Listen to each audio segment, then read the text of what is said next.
Are you anti-Semitic? Anti-Semitic? You've many of the things that I've read about you, and you've made a mention a couple of times about the Jews and everything, and I'm wondering if you are personally anti-Semitic. No. How can I be anti-Semitic when the Arabs are half the Muslim world is Semitic? If I was anti-Semitic, I'd be anti-Arab and anti-everything else. No, I think that in this country, there's one mistake that the Jews make. They put themselves in a position where whenever anybody gives an objective analysis of the role that they play, they defend themselves by accusing you of being anti-Semitic. And a Negro is not anti-Semitic when he says that the man who's exploiting him in his community is white, because it is a white man who owns all the stores. Now, is it an accident that these whites who own these stores are Jewish? If it's an accident, then the fact that he says the Jew on the corner is exploiting me isn't an anti-Semitic statement. It's just more descriptive of the man who's exploiting him.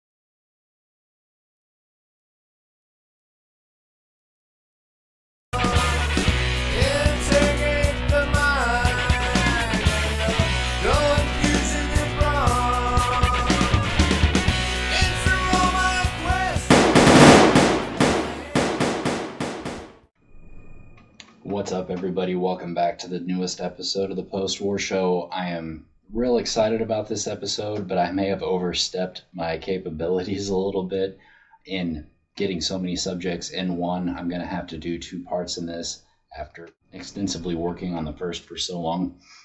But without further ado, let's get into it. We are talking of some subjects that are of pretty big consequence out there, and very dear to my heart personally is the Palestinian cause. I've been wanting to do an episode about it for a while, and that just is so nonchalant, it makes me kind of sick with myself, because what's been done to the people of Palestine and persists daily, presently, as you're watching this right now, Palestinians are suffering just unimaginably, and nobody gives a shit. This is a big part of the reason right here. It's an arm, one of many, that have served in the propaganda department of our own government to stay in a certain lane regarding Israel, to make assumptions that couldn't be any further from the exact opposite of what the assumption is based on. The best way for me to accurately portray what's happened is to show it to you. So I've collected some videos. That's what I intend to do.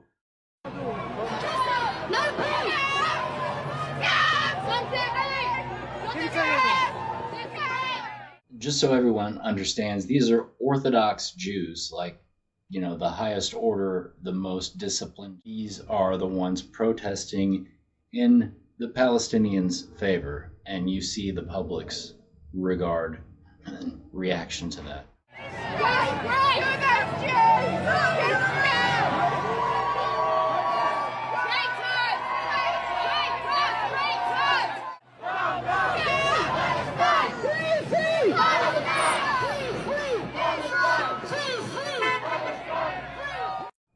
Just understands that before we installed Israel being of British origin, of the West's origin, after World War II, we collectively had the power between the United States, Britain, and we abused that power in the Middle East continuously. That's why our relationship's so fragile with Iran, and that's where the resources were, and we had the power, so we manipulated it, and eventually they realized they were getting fucked over. As the years passed from there, the Arabs resisted in different ways, and their chunk of land just got smaller and smaller, as illustrated of how much the state of Israel has expanded and oppressed the Palestinian state. I mean, they literally have crumbs right now, and those crumbs are even still being settled upon, and they're being displaced from.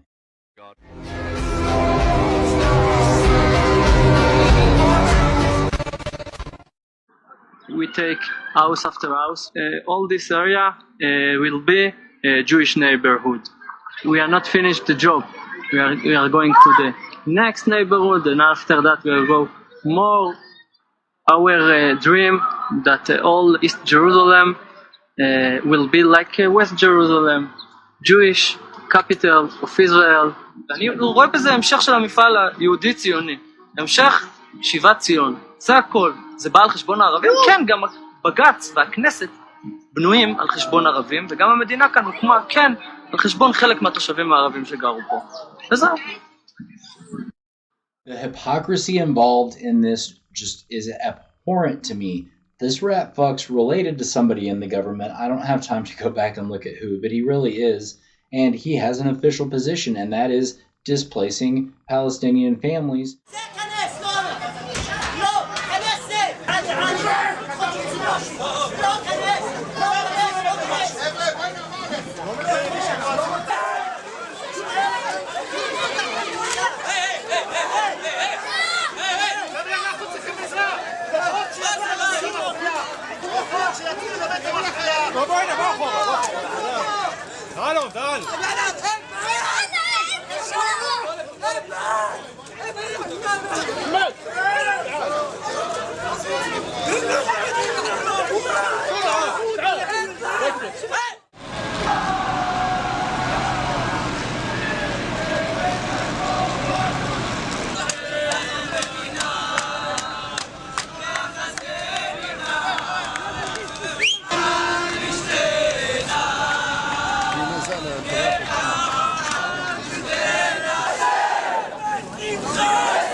Museum in Berlin, and like the bottom floor was this beautiful like Holocaust memorial, and like we did this horrible thing and look at all of this Jewish life that was destroyed in this memorial and da-da-da. I was like, wow, this is like really well done. Went upstairs and they had this entire exhibit about how Israel is colonizing Palestine.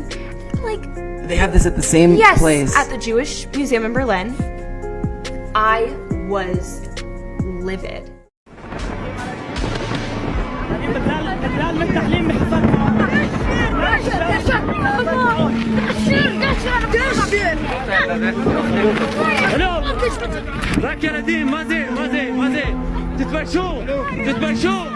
I would also be remiss if I didn't add in a clip from Abby Martin's 2019 documentary, Gaza, Fight for Freedom, I believe it's called.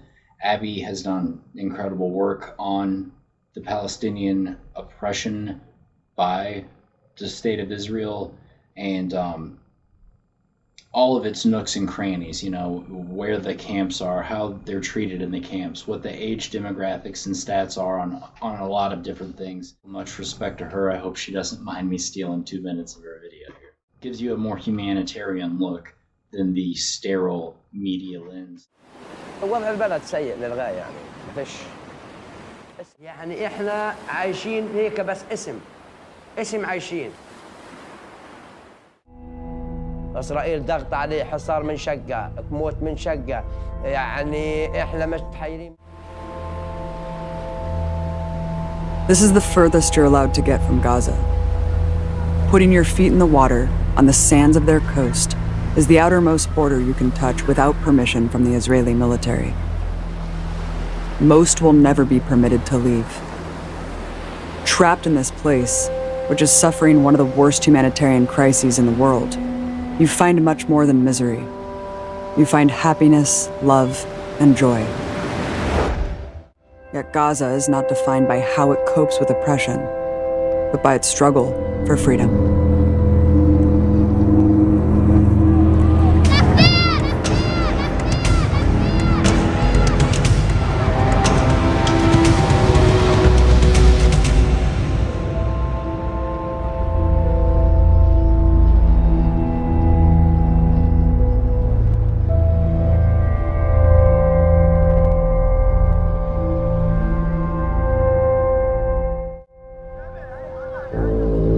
Gaza finds itself at the center of international controversy, as in the past, because civilians are being killed in large numbers by an army claiming self-defense. This chapter is at the Great March of Return, which began on March 30th, 2018. At these mass marches, hundreds have been killed, thousands wounded, but they have continued every Friday, despite these deadly odds. While it occasionally makes headlines, what is rarely explored is why so many would risk life and limb in an act of civil disobedience. The Gaza Strip is only 25 miles long and about 5 miles wide. 2 million Palestinians live packed into this tiny space, one of the most densely populated places in the world. Half are children. Many live in refugee camps speckled throughout the besieged territory. A stunning 80% of the population relies on foreign aid. Aptly called an open-air prison, there are only 2 ways to leave the enclosed area: the Erez crossing into Israeli territory and the Rafah crossing, which goes to Egypt. Both are completely controlled by hostile militaries.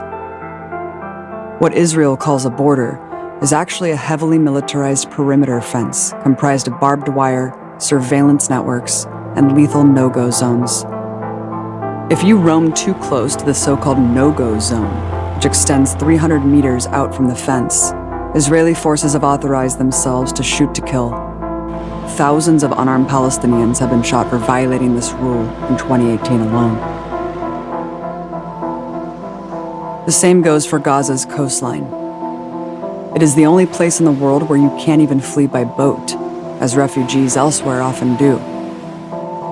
Fishermen are restricted to only a few nautical miles from their shore. Straying past that, even by accident, you can be blown out of the water by Israeli warships.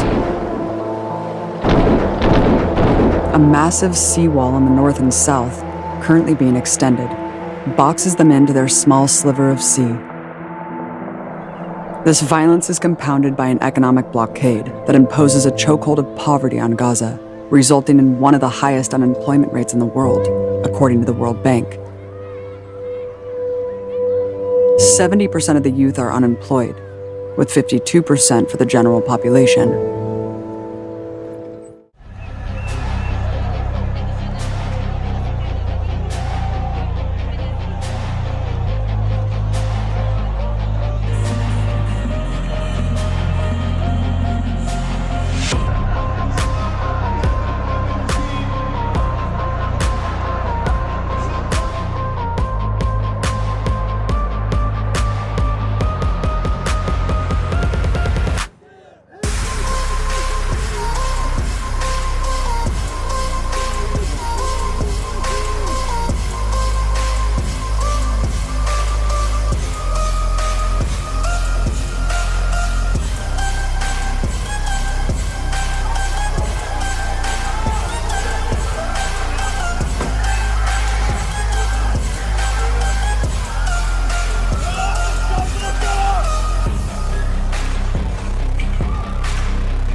The World Cup's happening, and people around the world not fans of Israel's oppression of the Palestinians.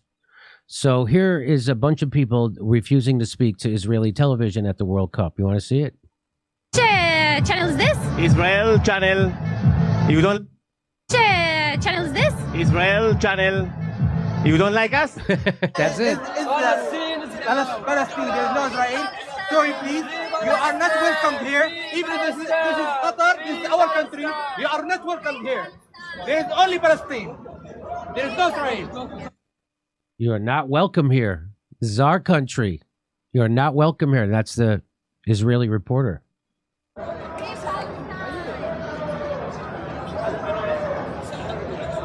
Boy, he's... Yes. For Israel. No. Yeah. No. Thank you. Why? I'm sorry. Arabic. They're not talking to them. They're not talking to them.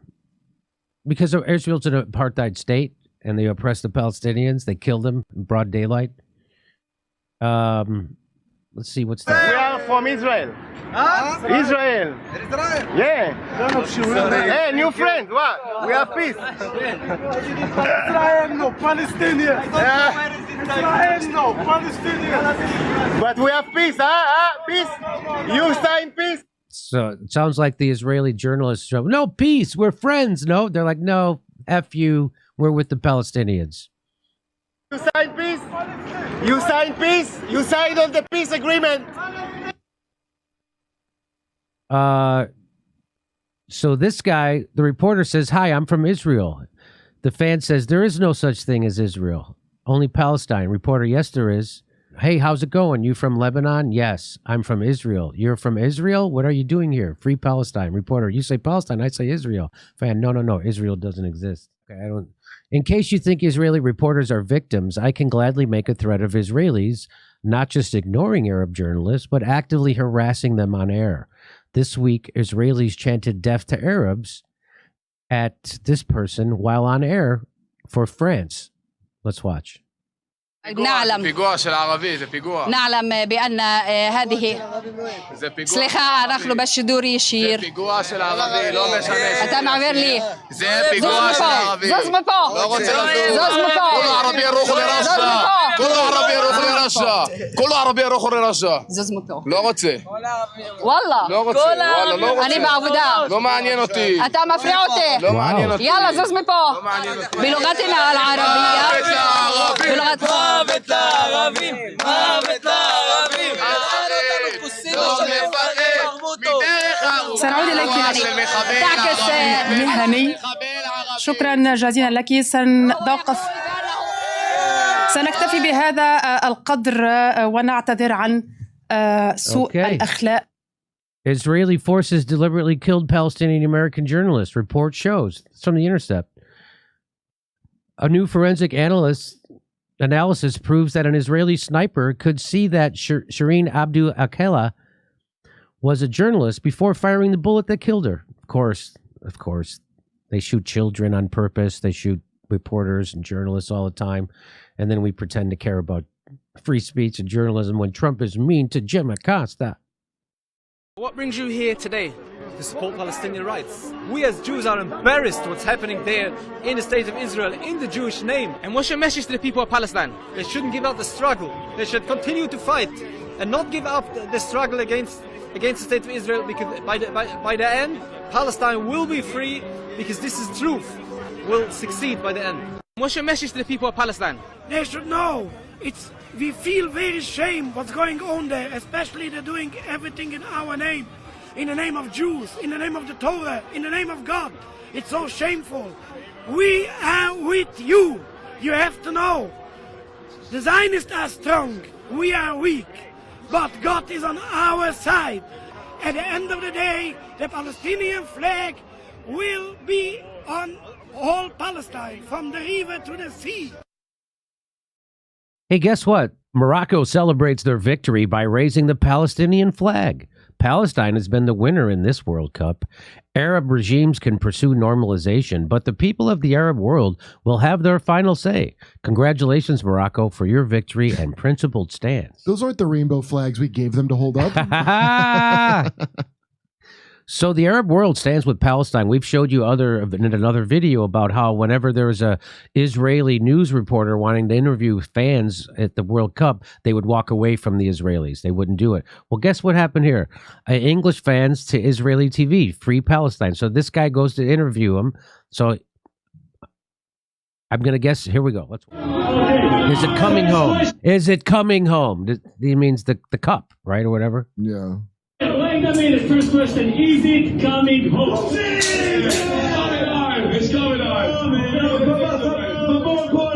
Free Palestine! Okay, let's stop. And then he holds his hand up.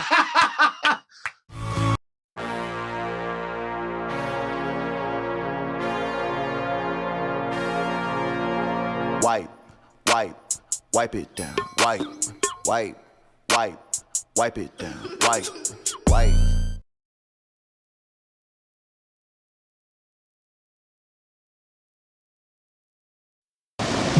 It's this that they fear. That's right.